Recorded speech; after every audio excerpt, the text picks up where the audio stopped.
Halo sahabat-sahabat semuanya, selamat datang di Zainal Arif Channel.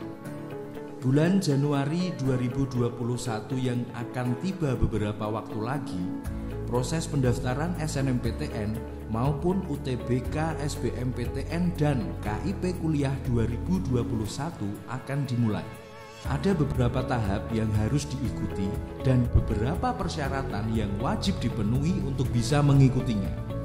Nah, video saya ini akan membahas hal-hal itu agar nantinya kamu tidak menjumpai kendala atau bahkan gagal dalam tahap pendaftaran.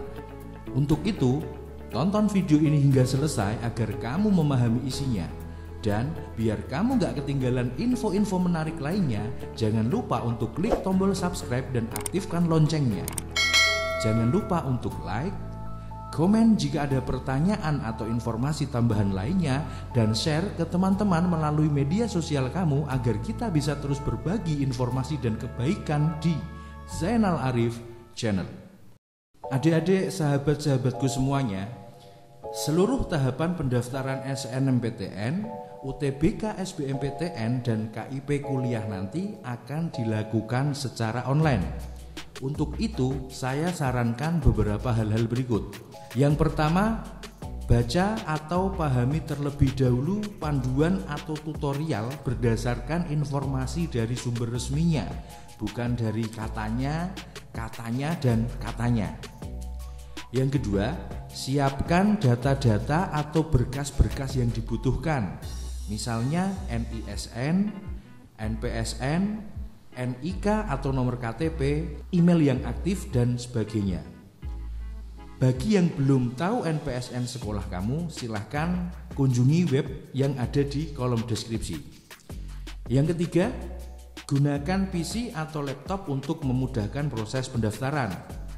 Yang keempat, pakai jaringan internet yang stabil dan kuat. Mengapa demikian?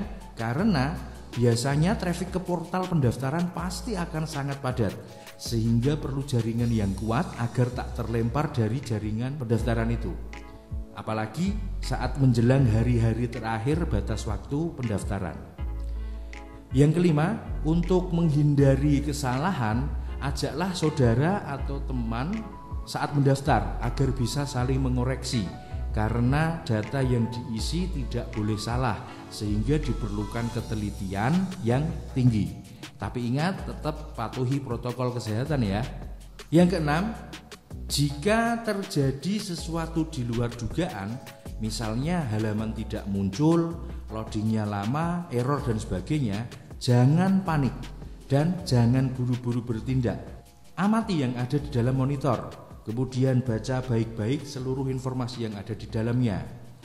Bisa saja hal itu terjadi karena traffic yang padat atau sedang ada maintenance, seperti yang pernah terjadi di tahun-tahun sebelumnya. Yang ketujuh, segera cetak kartu tanda peserta beberapa lembar sebagai cadangan dan simpan baik-baik filenya dan juga buat backupnya. Yang sering terjadi begini, file kartu itu hanya disimpan saja di HP. Kemudian pada saat diperlukan ternyata filenya hilang, HP-nya error, kereset dan sebagainya. Sehingga saya sarankan untuk segera mencetak beberapa lembar sebagai cadangan. Sahabat-sahabat semuanya, berikutnya kita lanjutkan pembahasan kita pada tahapan atau alur proses pendaftaran SNMPTN, UTBK SBMPTN, dan KIP Kuliah itu. Yang pertama, membuat akun LTMPT. Akun LTMPT merupakan hal yang wajib kamu miliki.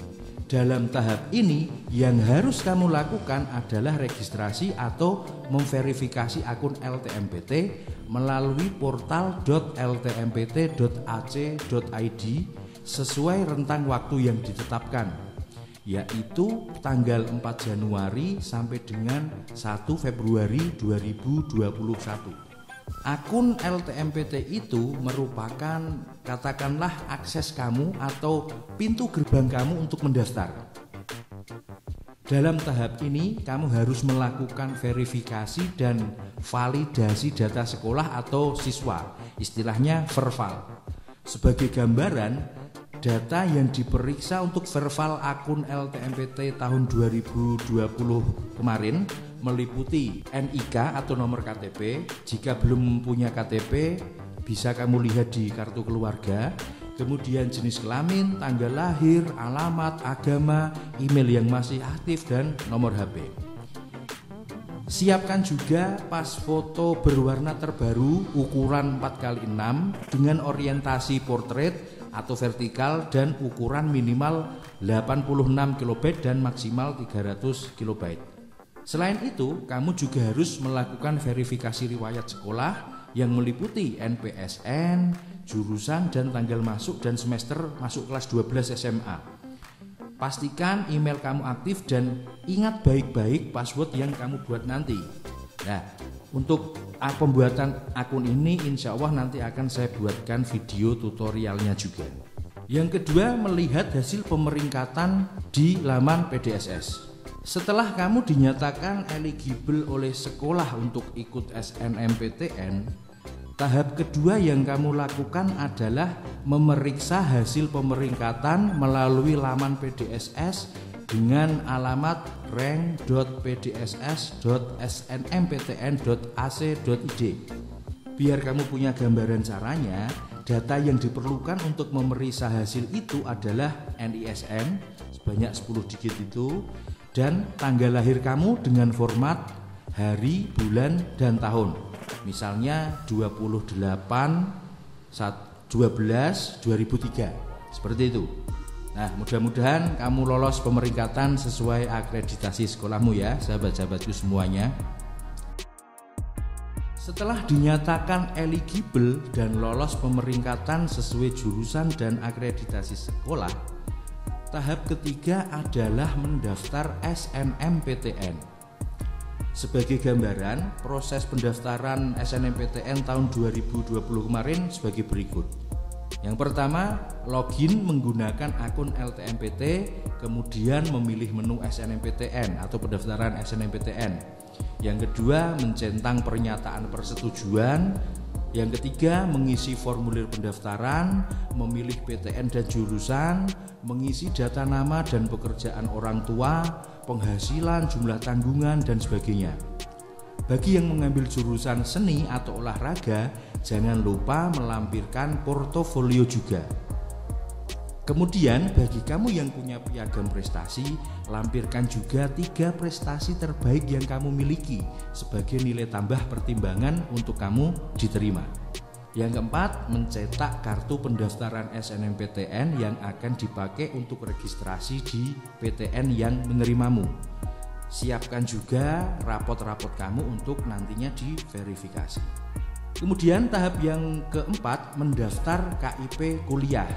Bagi kamu yang memiliki potensi akademik baik tetapi memiliki keterbatasan ekonomi, kamu bisa mengajukan bantuan biaya pendidikan dari pemerintah melalui KIP kuliah di laman kip-kuliah.kemdikbud.go.id atau melalui KIP kuliah mobile apps yang dapat diunduh di Play Store.